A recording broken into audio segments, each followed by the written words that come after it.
Uno con gran vocación, amoroso, paciente, amable, crítico y reflexivo, un profesor muy directo al hablar, un profesor muy técnico, con vocación, empático y paciente, muy exigente y muy crítico. Muy bien, increíble, la verdad, todo lo que recordamos. Déjenme decirles que eso que acabamos de recordar, eso que acabamos de traer a nuestra mente, es parte de lo sublime de la educación. Eso que ese profesor nos hizo sentir y eso que hoy recordamos de ese profesor o de esa profesora es parte de lo sublime de este trabajo que nosotros realizamos. Y les decía al inicio, el llamarle a nuestra sesión el trabajo más sublime del mundo no surge solo por ser una frase bonita, sino tiene una historia detrás que me gustaría compartir con ustedes al inicio de esta sesión. Ya les decían en mi presentación, actualmente trabajo como psicólogo escolar en el Centro Educativo Pantaleón, acá en Guatemala, desde donde los estoy saludando. Trabajo en educación hace más de 15 años, pero cuando me pidieron que le pusiera título a mi sesión, yo quise recordar, y quizá ustedes ahorita también van a recordar junto conmigo, cuándo fue el momento en que yo descubrí que yo quería ser educador. ¿En qué momento yo descubrí que quería estar en la educación o quería aportar a la educación? Cuando recordé o cuando me fui a recordar, me sorprendió darme cuenta que el momento en que yo descubrí esto, ni siquiera me di cuenta que lo había descubierto. Ahora sé que lo descubrí en ese momento. Y para eso les quiero contar una pequeñísima historia que seguramente se parecerá a muchas historias de ustedes, porque todos en la vida hemos tenido una tía, una mamá, un tío, un maestro que nos ha inspirado para poder trabajar en la educación o que nos inspiró para en algún momento decir, yo quiero trabajar en la educación. En mi caso, es una tía Yula, como de cariño le decimos, una maestra casi especializada en primero primaria, dedicó su vida docente durante 30 años. Y bueno, yo recuerdo muy bien que mi madre se aprovechaba un poquito del hecho de que yo tuviera una tía que era maestra, porque las tareas de la escuela, las tareas del colegio, yo siempre las hacía con el apoyo de ella, porque mi madre decía, bueno, ve con tu tía, que tu tía te ayude porque tu tía es maestra. Y desde ahí yo creo que ya ella empezó a inspirar mi amor por la educación. Ella trabajaba en una aldea muy lejana, tenía que irse una hora antes porque tenía una hora de camino. Y recuerdo bien que a mí me dio mucha curiosidad saber qué era el trabajo que ella hacía. Y bueno, y un día le pregunté si podía irme con ella y ella me dijo, sí, por supuesto, te puedes ir conmigo, lo cual a mi madre no le gustó nada porque eso implicaba madrugar mucho más de lo que yo ya madrugaba para ir a la escuela. Entonces, en mi día libre de la escuela, yo quería irme con mi tía a la escuela de ella. Yo era apenas un niño de 9 años y estaba allí en el salón de clases de mi tía, en la aldea donde ella trabajaba, sentado al lado de ella pensando que yo era el maestro que estaba en ese salón. Yo tenía apenas 9 años, pero yo ya me sentía maestro sentado en ese salón. Y esto fue porque yo veía el amor con el que ella enseñaba, yo veía que a ella le encantaba su trabajo y yo veía todas las anécdotas y las experiencias que ella contaba de cada estudiante. Y la verdad es que eso me inspiró desde ese momento y lo que les decía, yo ahora sé que en ese momento de mi vida yo descubrí que yo quería ser educador. Mi tía finalizó su trabajo, se jubiló, se pensionó y unos días después de que se pensionó la mandaron a llamar porque le dijeron que querían entregarle un pequeño reconocimiento por la labor que había realizado por tantos años. Y aquí viene una de las partes importantes de la historia. El día que la llamaron, pues ella subió al escenario, dio algunas palabras de agradecimiento, recibió su reconocimiento, pero ella dijo algo que a mí nunca se me olvidó. Y en ese momento quedó grabada una frase. Ella dijo, ser maestra es el trabajo más sublime del mundo. Cuando ella dijo esa frase, yo dije, pues es una frase muy bonita, ¿no? Pero inmediatamente yo dije, pero ¿qué es sublime?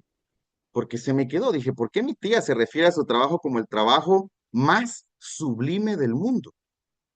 Y bueno, me puse a investigar porque yo dije, bueno, ¿qué significa sublime? ¿Sí? Ahora les voy a pedir, en una palabra, sin ver en el chat GPT, sin ver en el Google ni nada, en una palabra, escriban en el chat qué es sublime para ustedes. ¿Qué significa sublime?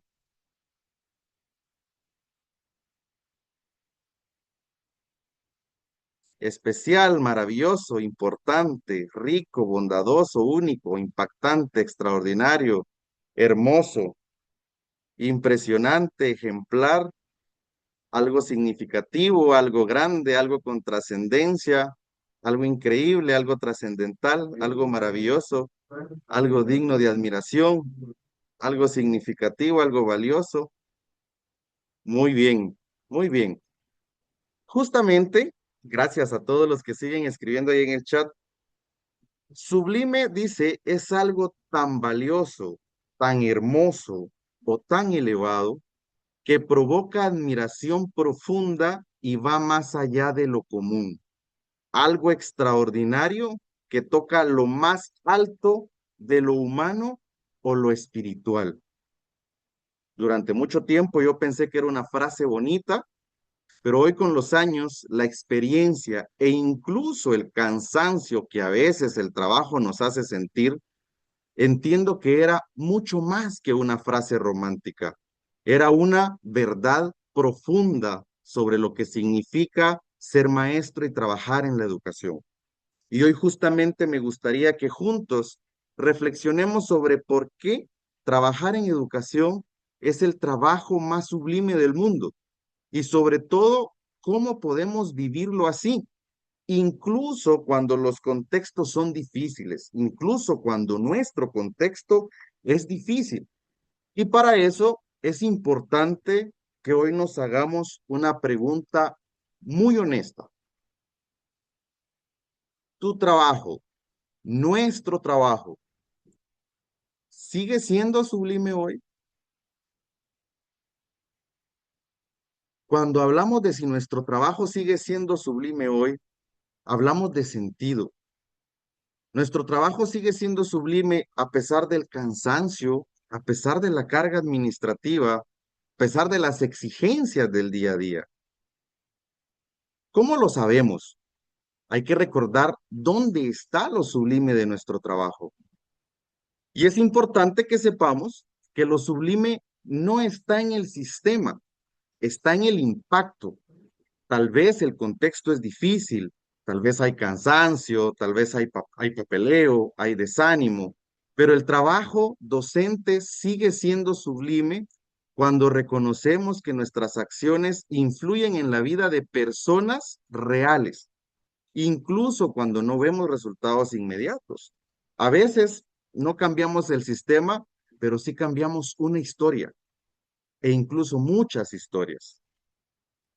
Lo sublime se renueva. ¿Cuándo se renueva? Se renueva cuando educamos personas y no solo contenidos. Cuando la enseñanza se reduce a cumplir programas, lo sublime se apaga, pero vuelve cuando recordamos que formamos criterio, carácter, humanidad y no solo calificaciones. Cada gesto, cada límite claro, cada palabra de aliento también educa a nuestros estudiantes. Son precisamente esas pequeñas palabras tan significativas que dejan huella en ellos lo que realmente los educa y lo que sigue haciendo que nuestro trabajo sea sublime. ¿Cuándo vuelve a aparecer lo sublime?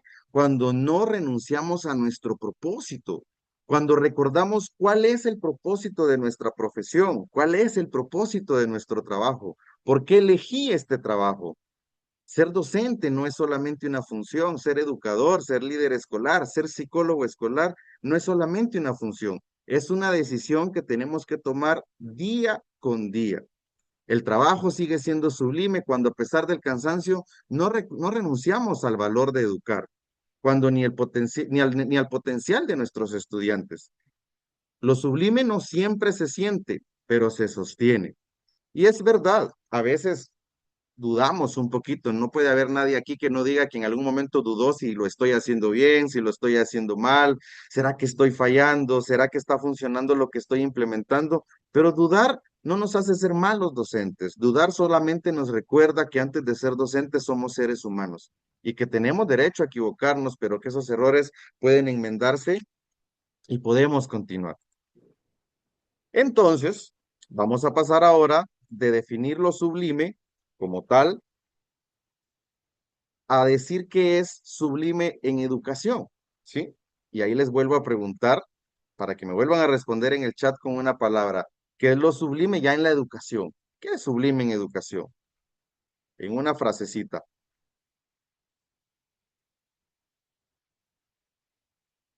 Cuando continúo a ser docente y mi trabajo me motiva, dice, sigue siendo sublime. Satisfacción, dice Patricia Contreras, tocar almas, dice, tener un impacto positivo y memorable en nuestros estudiantes, dice Lupita Torres. Satisfacción, tocar vidas, dice Mónica, vocación, tener paciencia para guiar y firmeza para formar. La transformación, sin duda alguna, pasión por la docencia, enseñar.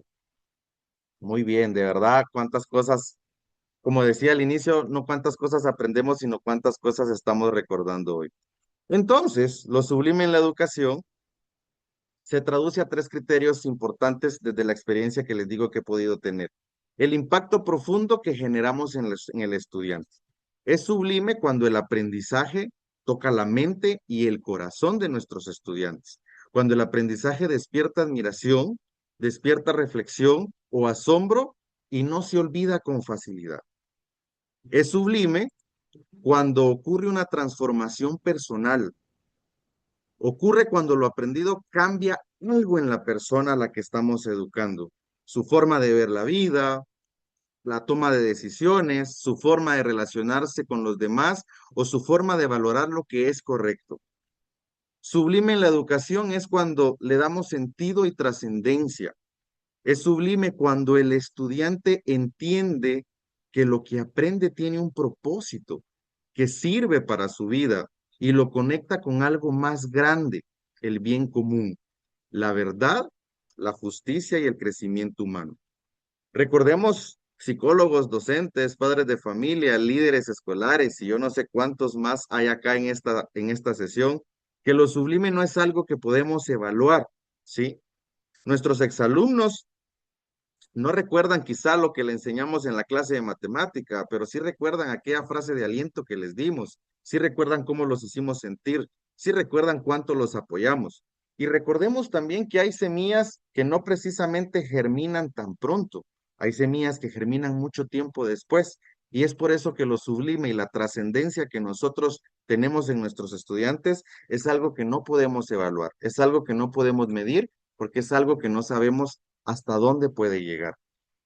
Recordemos que desde nuestro trabajo, no importa desde el rol que desempeñamos, nosotros estamos educando personas.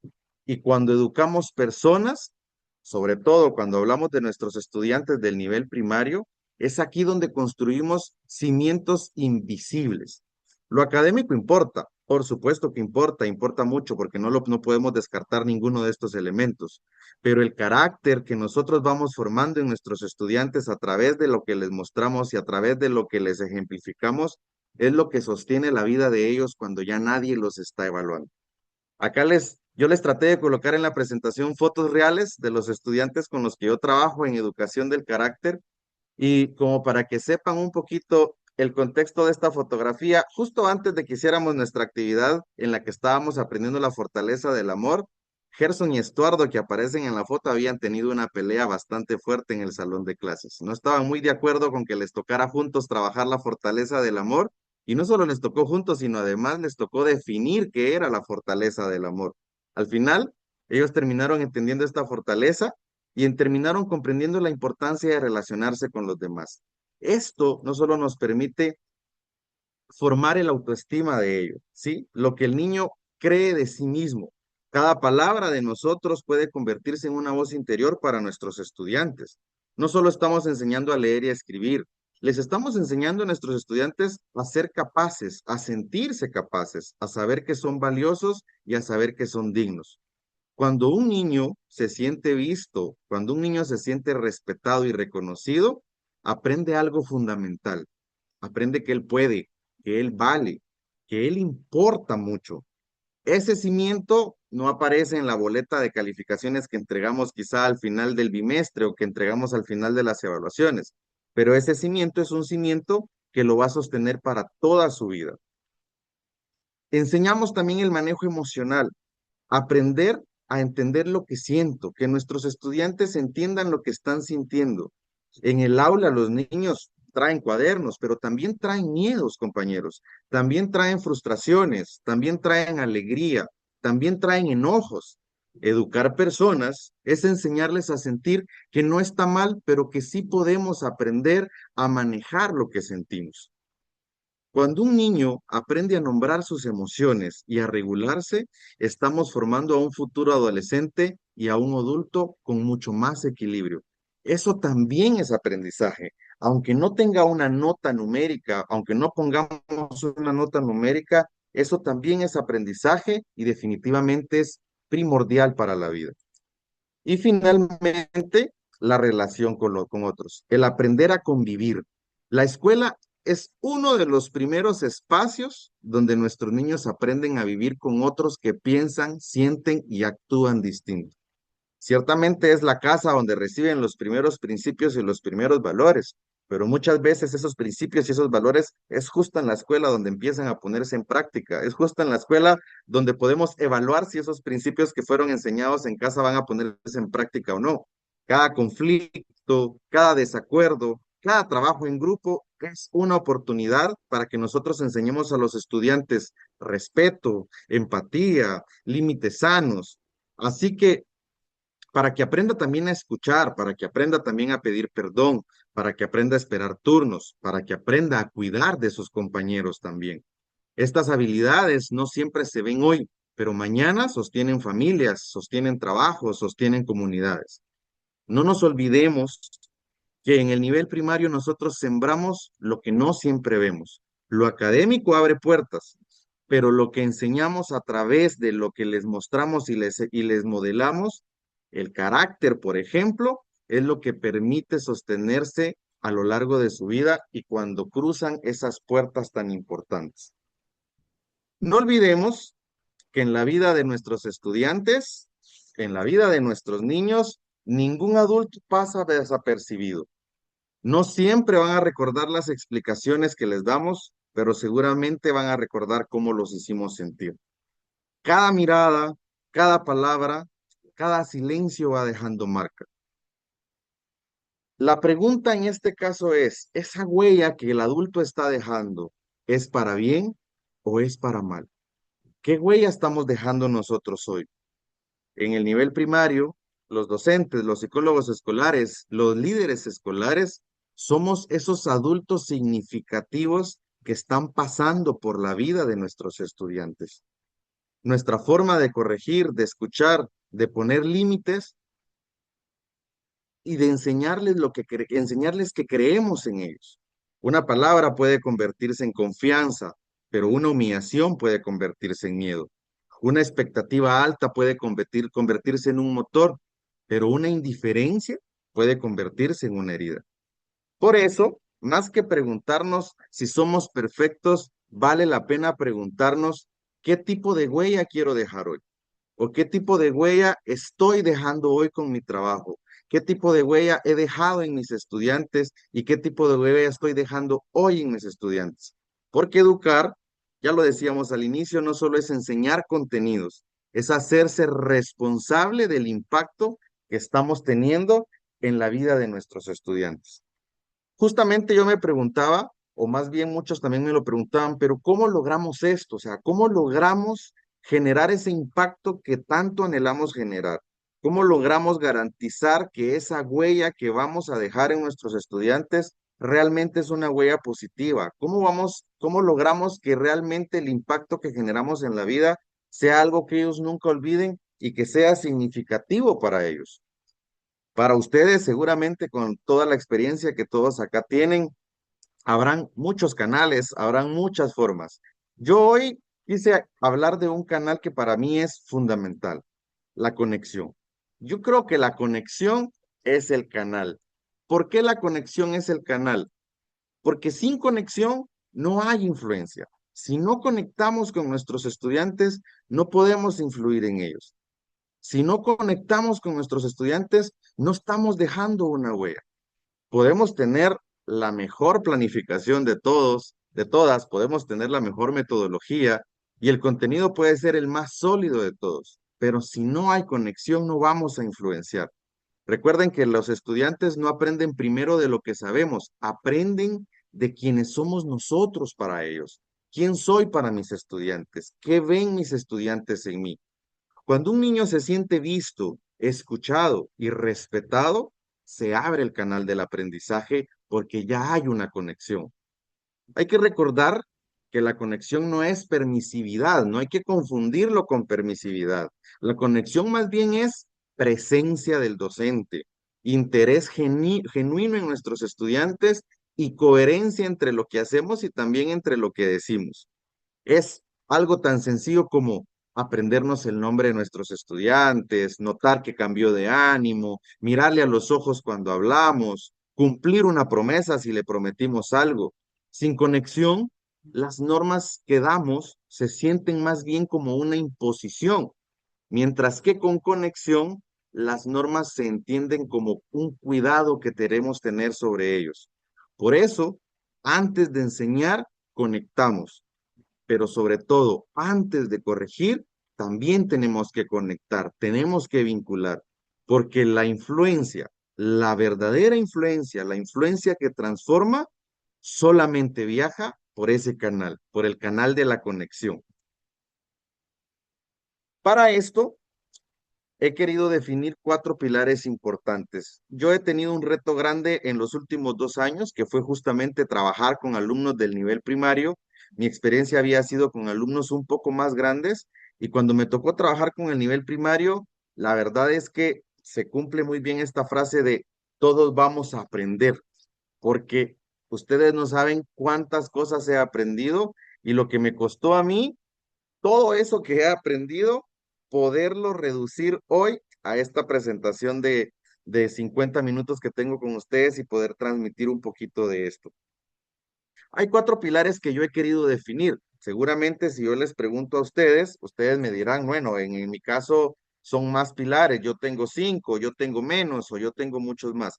Hoy quiero definir 4 pilares importantes para esto. El primer pilar o el pilar número 1 es ver a nuestro estudiante y no ver solamente la conducta. En la escuela solemos reaccionar a lo que vemos, a una falta de respeto, por ejemplo, a una distracción, al enojo de un estudiante. Pero en realidad la conducta no es el problema en sí. Yo creo que es importante recordar que no solo tenemos que ver la conducta, tenemos que ver al estudiante. ¿Por qué? Porque la conducta nos está comunicando algo, ¿sí? Cuando solo miramos la conducta, corregimos rápido, pero cuando vemos al estudiante, educamos de manera profunda. Muchos comportamientos de nuestros estudiantes son mensajes que nos están queriendo dar. A veces nuestros estudiantes a través de sus conductas nos están diciendo, no sé cómo expresarme, estoy frustrado, necesito atención, algo me está doliendo. Por eso yo los invito hoy a que más que preguntarnos qué hizo este niño, cambiemos esa pregunta y preguntémonos, ¿qué necesita este niño? Recordemos que etiquetar limita a nuestros estudiantes. Cuando decimos que un estudiante es problemático, cuando decimos que un estudiante es difícil, dejamos de ver posibilidades y empezamos a ver etiquetas. Y las etiquetas encierran a nuestros chicos en una versión de sí mismos de la que luego les cuesta mucho salir. La conducta seguramente es inadecuada, pero ningún niño es inadecuado. Ninguno de nuestros estudiantes en el salón de clases es inadecuado, sino las conductas. Y por eso es importante que veamos al estudiante y no veamos solamente la conducta. Recordemos que hay que validar sin justificar la conducta. Y validar no es permitir, es reconocer la emoción sin aprobar el comportamiento que esto está teniendo. Ustedes seguramente tienen muchísimas frases que pueden usar o que podemos usar. Yo hoy les quiero compartir algunas. A veces podemos cambiar esas frases por, entiendo que estés enojado, pero no es correcto que gritemos. Veo que estás frustrado, pero vamos a buscar otra forma de expresarlo. Tu emoción es válida, pero necesitamos que tu conducta cambie. Lo que sientes importa, pero pegarle a tu compañero no es una opción. Puedo acompañarte, aunque no acepte la conducta que estás teniendo. Estas y muchas otras frases que seguramente ustedes también saben, enseñan dos cosas a la vez. Me importas, pero también hay límites y esos límites tienen que respetarse. Educar no es apagar conductas, es leer lo que hay detrás de ellas. Cuando vemos a nuestro estudiante y no solo la conducta, dejamos de reaccionar y empezamos a formar a nuestro estudiante. Nuestro pilar número 2, conectar antes de corregir. Si yo hubiera querido tomarme una foto con Daniel hace un poco más de un año, seguramente ni siquiera hubiera logrado tomarme la foto. Daniel es un estudiante que durante alrededor de 3 semanas no quería entrar a la escuela y manifestaba muchas conductas de agresividad para no ingresar a la escuela. En algún momento, aparte yo estaba empezando con mi trabajo en el nivel primario, justamente pensé, ¿cómo puedo conectar con Daniel antes de corregir las conductas que está teniendo? ¿De qué manera puedo conectar con Daniel?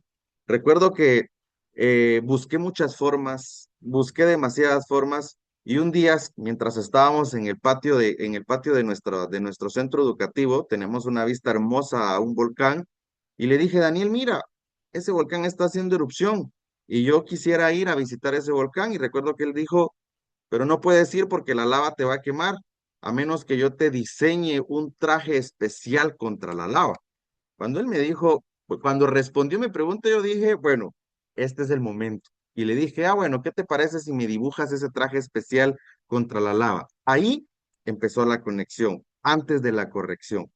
Conectar antes de corregir es importante. Unas semanas después, mientras Daniel estaba en el patio caminando, encontró la pluma de un pájaro que había quedado por ahí por el patio y cuando me encontró me dijo, te quiero dar esta pluma y quiero que la guardes porque es algo que te estoy regalando. Yo pude pensar en su momento, es una pluma, no importa realmente. 2 semanas después me preguntó si yo todavía conservaba la pluma conmigo y por suerte yo todavía la conservaba. Y hoy casi un año después, acá en mi carnet de identificación, yo siempre cargo la pluma y él dice que la pluma esa yo se la voy a entregar a él el día que él termine su bachillerato acá en el centro educativo. Algo que parece insignificante, pero que realmente termina siendo muy significativo. ¿Por qué es importante corregir antes, conectar antes de corregir? Porque la corrección sin conexión genera resistencia. Cuando un niño no se siente visto, la corrección la vive como un ataque de parte de nosotros. Pero cuando hay un vínculo, la corrección se convierte en guía. Los niños pequeños no obedecen primero por razón, obedecen por relación. Por eso, antes de corregir una conducta, necesitamos conectar con el niño. Conectar no es dejar pasar todo, ni permitirle todo. Es acercarse con calma, con presencia y con respeto. Pero, ¿cómo se ve esa conexión en el nivel primaria?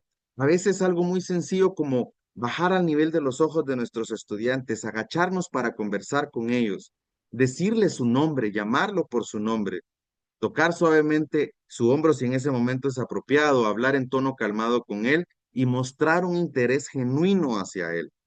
Ese pequeño gesto o esos pequeños gestos abren ese canal de conexión que estamos necesitando. Frases tan simples que nos permiten conectar antes de corregir, como decirle, ven, hablemos un momento, te veo inquieto, ¿qué está pasando?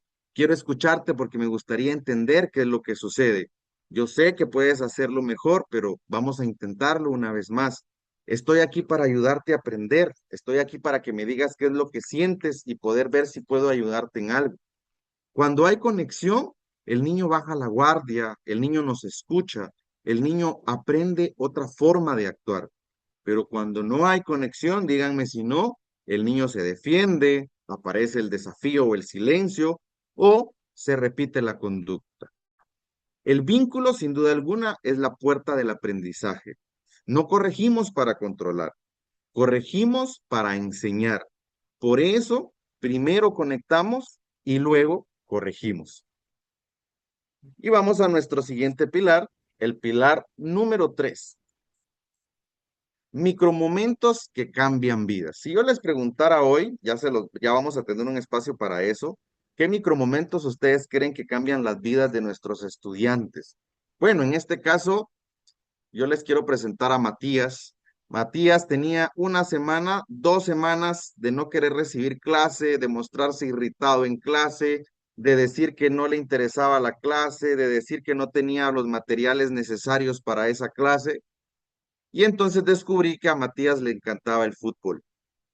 A mí no me gusta el fútbol, pero pues ese día me tocó ponerme a investigar qué equipos iban a jugar, cuánto habían quedado, quién había metido el gol, quién había fallado el penal, para el otro día tener algo de qué hablar con Matías y ver si de esa manera lográbamos conectar. Y fueron micromomentos en los que le decía yo a Matías, ¿viste el partido de ayer? ¿Viste quién ganó? Luego me contó que había comprado unos nuevos zapatos para fútbol y esta fotografía la tomé justamente unos días después cuando Matías estaba trabajando en mi clase de lo más entusiasmado que ustedes se pueden imaginar. ¿Cuándo se dan esos micromomentos o por qué se dan esos micromomentos? Nuestros alumnos no van a recordar siempre una clase perfecta, pero sí van a recordar cómo los tratamos en esos pequeños momentos de conexión que podemos tener con ellos. Los grandes cambios muchas veces no solamente nacen de gestos pequeños, pero constantes. Importante, el saludo. ¿Cuántos de ustedes, los que están trabajando en salones de clases, los que llegan a las clases, dedican 2 minutos de su clase para saludar a sus estudiantes, para saludarlos de mano y para decirles su nombre? ¿Cómo amaneciste hoy, Matías? ¿Cómo estás hoy, Enrique? Ah, María, qué lindo te queda ese peinado. Ah, esos lentes que trajiste hoy son nuevos. Esos pequeños gestos, esos pequeños momentos realmente son muy significativos para nuestros estudiantes. A través del saludo con su nombre, el mirarlos, el saludarlos con intención, le estamos diciendo al niño, existes para mí, sé que estás aquí. Recordemos que para algunos de nuestros niños ese día quizá no es el mejor día de su vida, quizá ese día no empezó de la mejor manera. No digamos, no nos limitemos solamente a decir buenos días, reconozcamos que aquí está el estudiante, digámosle algo ese día, llamémoslo por su nombre. Algo muy importante también en estos micromomentos es la escucha. Lo que sientes me importa. Escuchar no siempre es resolver. A veces también escuchar es guardar silencio, agacharse, mirar, acompañar, no necesariamente preguntar qué está sucediendo. Cuando un niño siente que puede hablar sin ser juzgado, aprende algo profundo. Sus emociones tienen lugar y tienen valor para nosotros. Y muchas veces ese lugar y ese valor lamentablemente no lo encuentran en casa, por ejemplo, pero lo están encontrando acá. Escuchar también enseña respeto y también modela cómo queremos que ellos escuchen a otros, para que en el futuro ellos también sean personas que escuchan. Y otro micromomento importante son los reconocimientos.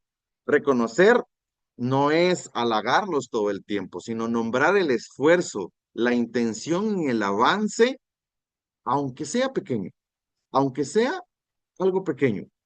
Por ejemplo, noté que lo intentaste, gracias por esperar tu turno, me gustó cómo lo resolviste. Todo esto fortalece la autoestima y motiva a nuestros estudiantes mucho más que darles un premio, mucho más que darles una recompensa. Estos micromomentos de verdad, que educan tanto como las lecciones que desarrollamos día con día. Un saludo, una escucha, un reconocimiento pueden convertirse en huellas que acompañen toda la vida a nuestros estudiantes. No siempre necesitamos más tiempo, necesitamos a veces más intención en lo que ya estamos haciendo. Quisiera preguntarles ahora, quisiera que nos comentaran ahí en el chat rapidito, le pongan un título. ¿Qué micromomentos ya hago o me gustaría empezar a hacer?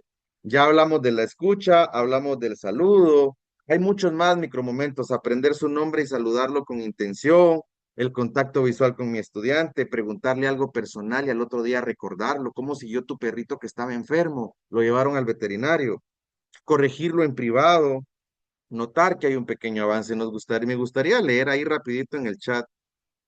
¿Qué micromomentos ya viven ustedes o qué micromomentos les podrían? Muy bien, saludar con un abrazo. Siempre pregunto cómo les va en casa, en la vida en general y en sus clases de las tardes, dice genial. Chocar los puños, miren, algo tan simple como chocar los puños termina siendo tan significativo, totalmente cierto. Preguntar por su familia, en su cumpleaños felicitarlos, saludarlos con nombres, preguntar sobre sus intereses. Cuando le dices, muy bien, preguntar qué hicieron en su fin de semana, escucharlos cuando quieren decir algo personal, preguntar cómo les fue en casa, preguntar por sus intereses, a veces una sonrisa, una palmada nada más en el hombro, saber si descansaron, saludar y escucharlos, muy bien. Definitivamente hay que darle más valor a estos micromomentos. Al nombrar la lista, un ejemplo de que digan cuál es su día favorito de la semana. Miren, qué increíble. La verdad es que todos estos micromomentos se amplían mucho y es importante siempre aprender de todo lo bueno. Y definitivamente aquí todos estamos aprendiendo. Gracias a todos por comentarnos ahí sus micromomentos y por compartirlos también. Y vamos entonces a nuestro pilar número 4. Lo que ustedes ven acá, estábamos cerrando nuestras fortalezas del carácter y nos habíamos enfocado en la fortaleza del entusiasmo y del liderazgo. Porque un líder, pues es siempre un líder con mucho, una persona con mucho entusiasmo. Y justamente le pedí a los estudiantes que nombraran o que identificaran al líder de su familia. ¿Quién era la persona líder en su familia? Y tocaba nombrar las características de ese líder, traer una fotografía del líder y hablar de su líder acá en el centro educativo. Fue maravilloso ver la emoción con la que ellos hablaban de sus líderes, la manera en que ellos se expresaban de los líderes en casa y lo que nos contaban de cada uno de sus líderes y la manera en que ellos disfrutaron. Acá también hubo conexión. ¿Por qué?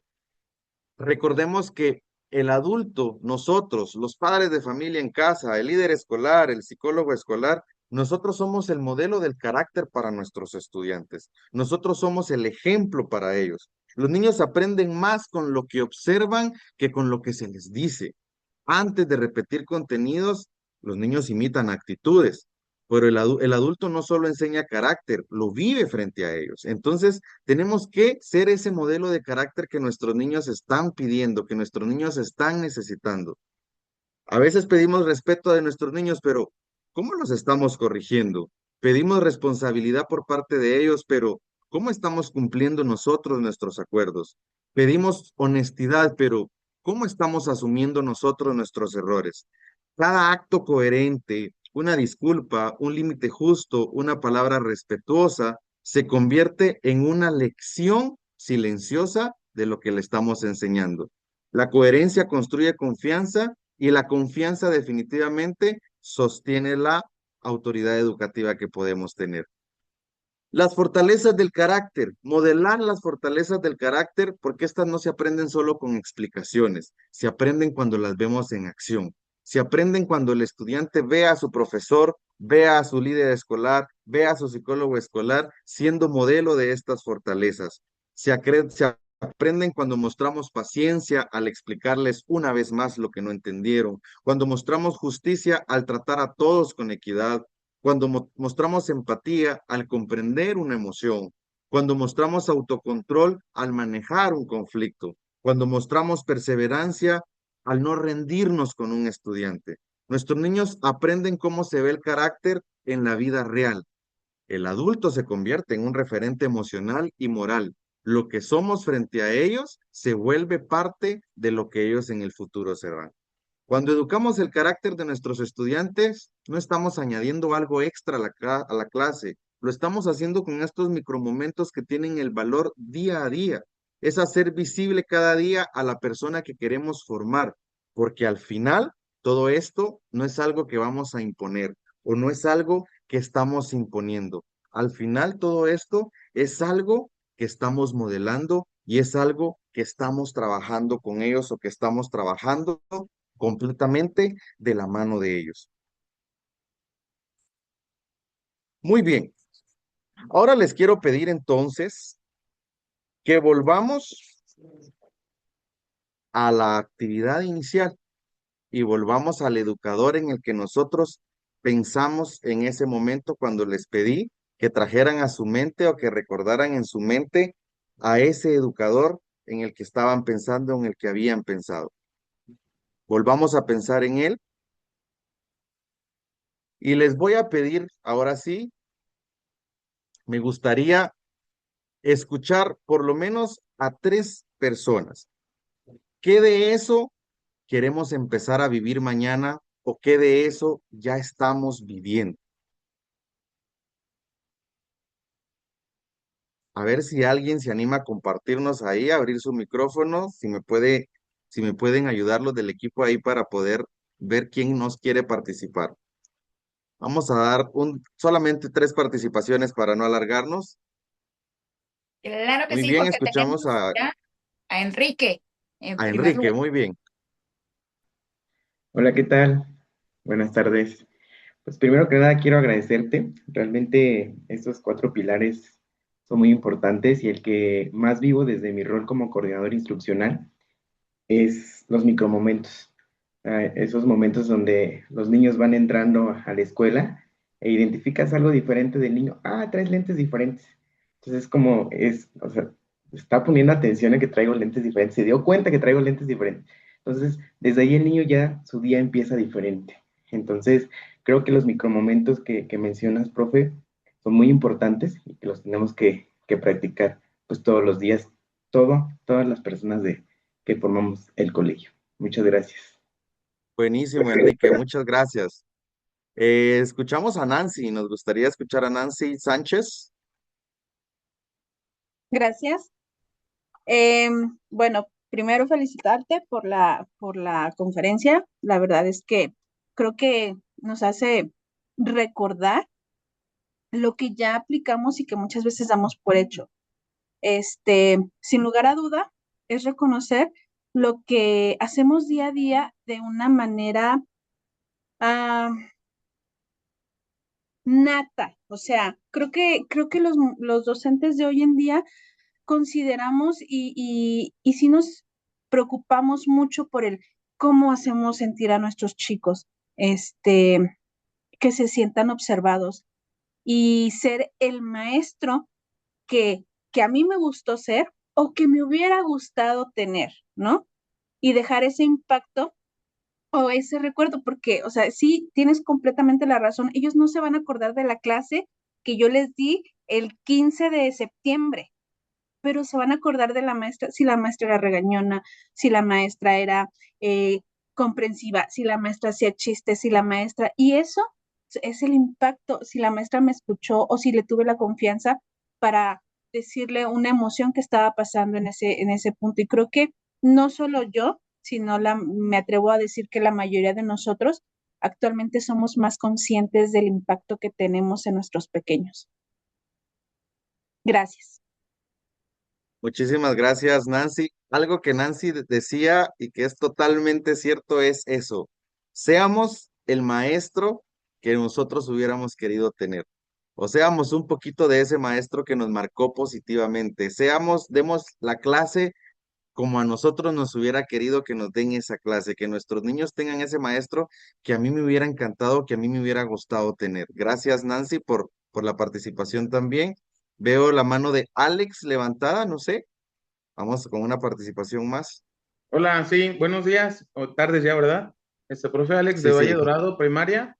Sí, o sea, se me hace súper interesante esta charla porque justamente es lo que tratamos de hacer todos los días, ¿no? Lograr este approach con los niños a través desde el saludo, ¿no? Que es el primer momento donde estamos en la puerta esperándolos y hola, ¿cómo estás? Qué gusto verte, qué bueno que viniste, o sea, aunque es algo cotidiano, pero, ay, el profe le dio gusto que viniera, ¿no? O sea, es algo muy sencillo y que para ellos es mucho valor. También cuando están enfermos, preguntar en casa, ¿no? ¿Cómo sigue fulanito cuando se van por alguna emergencia? Una mamá me dijo, profe, llevo tantos años en esta escuela y ningún maestro me había preguntado cómo seguía mi alumno, mi hijo después de irme. Entonces, también ese interés por los niños y también lo que yo hago muchísimo es como relacionar contenidos con cosas que les gustan a ellos. Por ejemplo, ahorita el K-pop, ¿no? Con las Hunters, o sea, con estas muchachas que cantan, ¿no? O sea, ver contenidos, problemas matemáticos que tengan que ver con cosas que a ellos les interesa para que lo puedan relacionar de una mejor manera y sea como más interesante para ellos y lograr pues esta cercanía con ellos, estos micromomentos que hacen que se sientan parte de un grupo, parte de un salón, parte de un maestro también, ¿no? Y tú también sentirte parte de ellos, pues al menos este ciclo que estás con ellos. Bueno, al menos porque tengo segundo de primaria, pues son niños muy pequeños, entonces me ayuda mucho estas cositas. Genial, Alex. Totalmente cierto. Y a veces, con lo que decía Alex, nos toca investigar un poquito, ¿eh? Porque a veces hay temas de interés de nuestros chicos que nosotros ya no manejamos y toca ponerse a investigar qué es lo interesante del momento, porque a través de eso logramos conectar también con ellos. Ellos se vuelven locos cuando miren que el profe también le gusta la película que yo acabo de ir a ver el fin de semana con mis papás, por ejemplo. Resulta que el profe también es seguidor del equipo de fútbol del que mi papá y yo somos seguidores. Realmente es muy importante esa parte. No sé si teníamos una participación más, tenemos tiempo para una participación más y así vamos ya llegando al cierre. Había Sí, tenemos visto la mano de Mirna. Mirna levantada, creo. Sí, sí. Hola, buenas tardes. Jorge Enrique, fue un placer escucharte. La verdad, yo no soy de primaria, estoy de secundaria y esperando encontrar el link para irme al de secundaria, empecé a escuchar pues lo que nos estás compartiendo y me enganché. Me enganché porque lo que dices creo que es muy aplicable en secundaria. Si bien en primaria es importante esa relación que debe de haber con el alumno, con todas esas estrategias que tú dices, hacerlo sentir importante, saber que lo que le sucede, le pasa, es algo que le interesa al maestro y que puede ser un poco más fácil hacerlo en el nivel de primaria. Creo que en secundaria lo tendríamos que retomar y reforzar, porque todavía en primaria el niño se siente cuidado, amparado por la mamá, aunque este pareciera a veces que no, pero en secundaria ya quieren esta independencia que hasta les molesta sentir que está cerca la mamá o cualquier otra que sea una autoridad.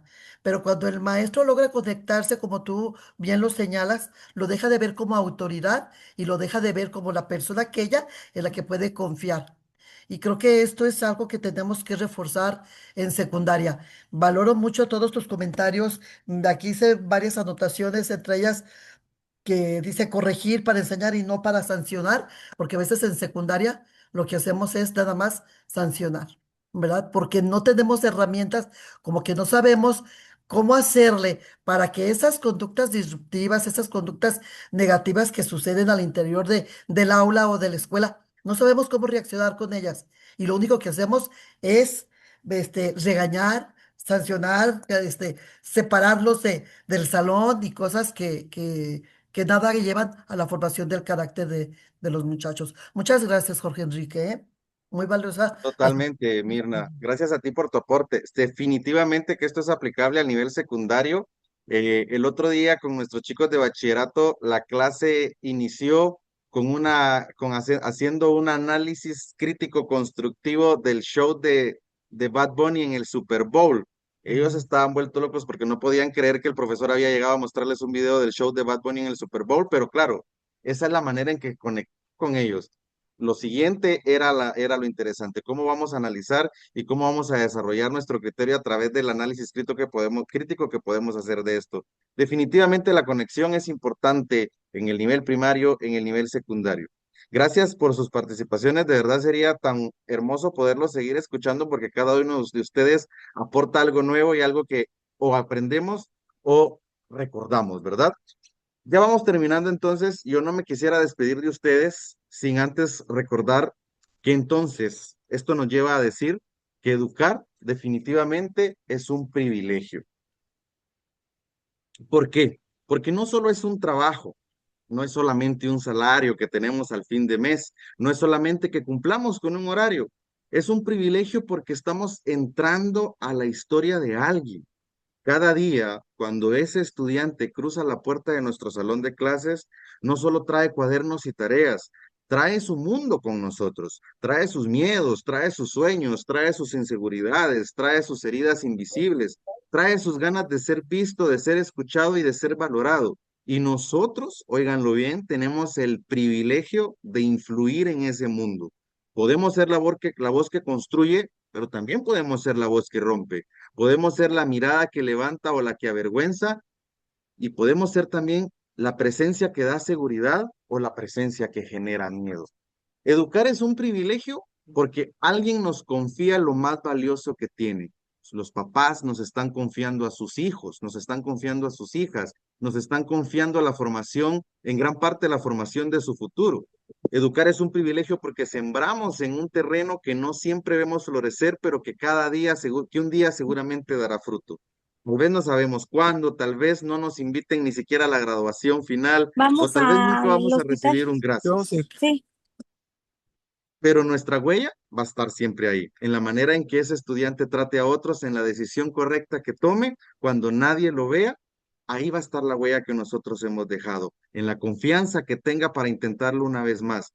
Y algún día, en algún lugar, alguien dirá, hubo un maestro que creyó en mí, hubo un psicólogo que me apoyó, hubo una líder escolar que me hizo sentir que yo era capaz de lograrlo.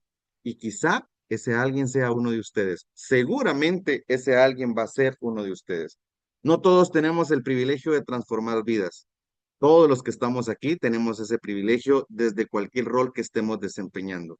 Cada día que entramos a nuestro salón de clases, cada día que llegamos a nuestro trabajo, no solo estamos llegando a cumplir con un trabajo, estamos tocando vidas para la eternidad, porque educar no es una profesión común.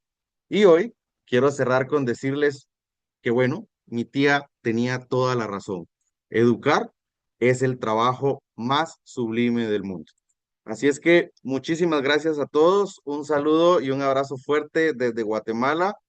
Por ahí ya les dejaron mi correo electrónico y con gusto estoy aquí a la orden para cualquier comunicación, para que también nos compartamos buenas prácticas y buenos tips. La verdad es que un placer estar aquí con ustedes. Saludos desde acá y continuemos disfrutando de este maravilloso congreso que hoy nos regala el equipo SER a través de Educación del Carácter. Jorge, muchísimas gracias. Estoy con la piel chinita. Ha sido un verdadero placer compartir y vivir esta sesión contigo. Nos dejas reflexiones profundas y aprendizajes que nos invitan a mirar nuestra labor con mayor conciencia. Personalmente, quiero agradecerte porque hoy me hiciste recordar a ese educador que creyó en mí en un momento muy vulnerable de mi infancia y que consciente o inconscientemente me inspiró a dedicarme a la educación. Y hoy entiendo que eso fue un acto sublime, porque la educación se vuelve sublime cuando genera impacto, cuando provoca una transformación personal, cuando toca la vida de alguien y la transforma para siempre.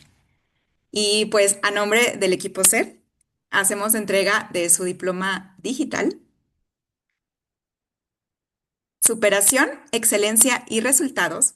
Otorga el presente reconocimiento a Jorge Guzmán por su valiosa participación como ponente en el quinto Congreso de Educación del Carácter, realizado en modalidad virtual el 13 de febrero de 2026. Gracias a todas y todos los participantes por su presencia y compromiso. A continuación, tenemos en el programa un receso de 15 minutos.